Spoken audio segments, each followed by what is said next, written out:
Hai, hello, salam sejahtera Malaysia. Selamat datang ke channel Fels Lifestyle. Terima kasih kerana terus setia dan terus bersama di dalam channel ini. Ini adalah satu berita yang sangat panas. Dengan peletakan jawatan yang mengejutkan ramai, mengejutkan PKR, mengejutkan UMNO, dan mana-mana pemimpin di dalam kerajaan.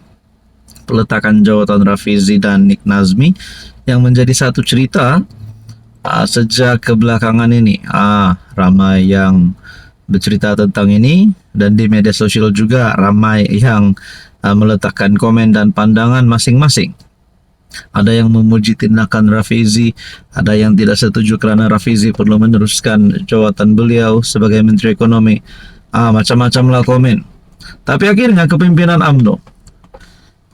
UMNO Sabah memuji Rafizi. Hentam adun didakwa rasuah dengan caption anak jantan.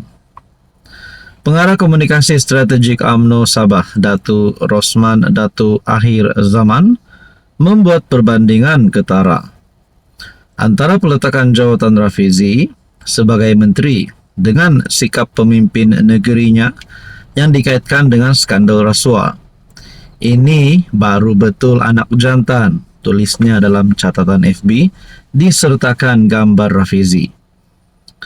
Namun Datu Rosman kesal dengan situasi di Sabah yang anggota adun dikaitkan dengan skandal lesen mineral enggan meletakkan jawatan. Satu Malaysia sudah tahu 8 adun kerajaan SMJ Sabah Maju Jaya terlibat dengan rasuah dan salah guna kuasa. Mereka akan dipanggil semula dalam masa terdekat oleh pihak SPRM. Sehingga hari ini mereka tidak berani untuk meletak jawatan. Datu Rosman juga mengingatkan kenyataan Ketua Menteri Sabah, Haji Jinur, sebelum ini berkaitan gaji wakil rakyat yang tidak cukup.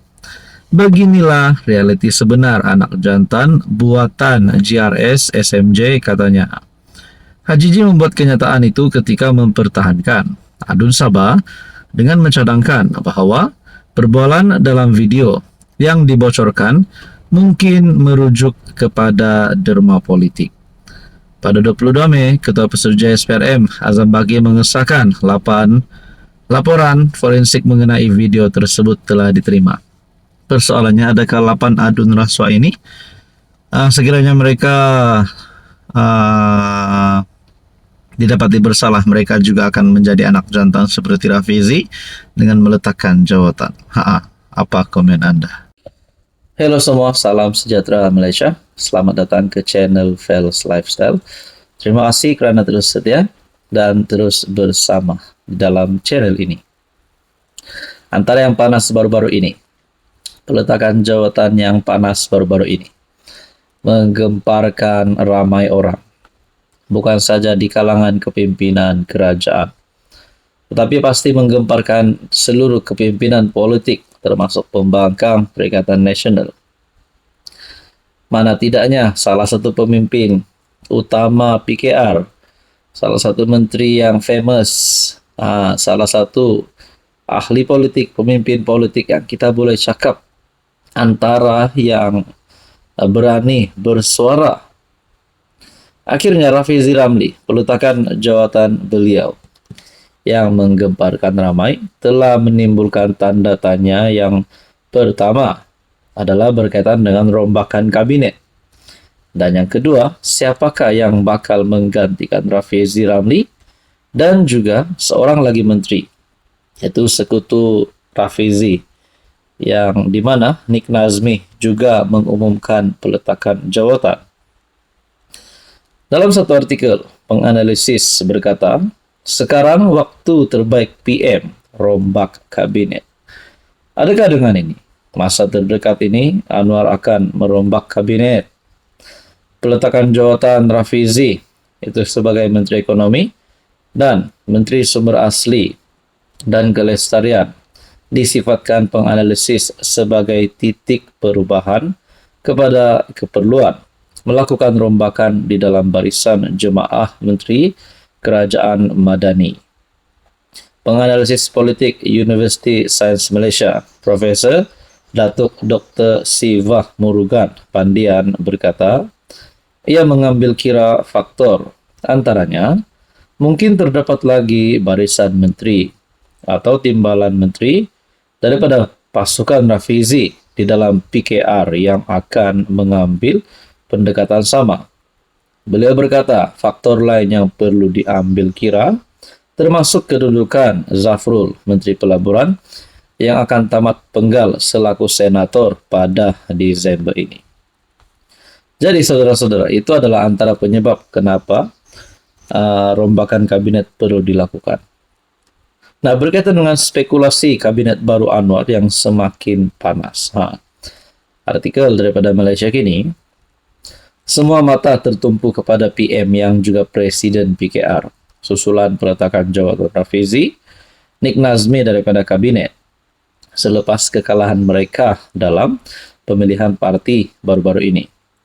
Kesan politik kepada pemilihan PKR pada Sabtu lalu mencetuskan spekulasi mengenai siapa lagi yang mungkin akan mengundurkan diri dan siapa yang bakal mengisi kekosongan. Walaupun Nurul Izzah menang jawatan timbalan Presiden PKR, namun dia menjelaskan tidak berminat menyertai kabinet. Bagi 4 naib Presiden PKR, terdapat banyak spekulasi sama ada Ramanan yang kini merupakan timbalan Menteri Pembangunan, Usahawan dan Koperasi akan naik pangkat ke jawatan menteri. Jadi saudara-saudara yang saya amat hormati, Anda rasa siapa yang akan jadi yang menggantikan kedudukan posisi Menteri Ekonomi dan juga posisi Nik Nazmi dalam jemaah menteri? Adakah selepas Rafizi dan Nik Nazmi letak jawatan menteri, mungkin ada di antara kepimpinan PKR yang top hari ini bakal dimasukkan ke dalam kabinet kerajaan perpaduan. Nah, saudara-saudara, sebelum ini kita juga mengetahui bagi Amiruddin, perkembangan terbaru menghidupkan semula spekulasi sejak tahun lalu bahwa dia mungkin dipindahkan ke jawatan persekutuan. Nah, kalaulah Amiruddin Syarih, Menteri Besar Selangor, akan masuk di dalam kabinet kerajaan perpaduan, sama ada menjadi menteri menggantikan Rafizi ataupun Nik Nazmi, adakah Rafizi masih layak untuk menjadi Menteri Besar Selangor yang baru? Itu pun mungkin menjadi pertanyaan orang kampung. Apa komen Anda?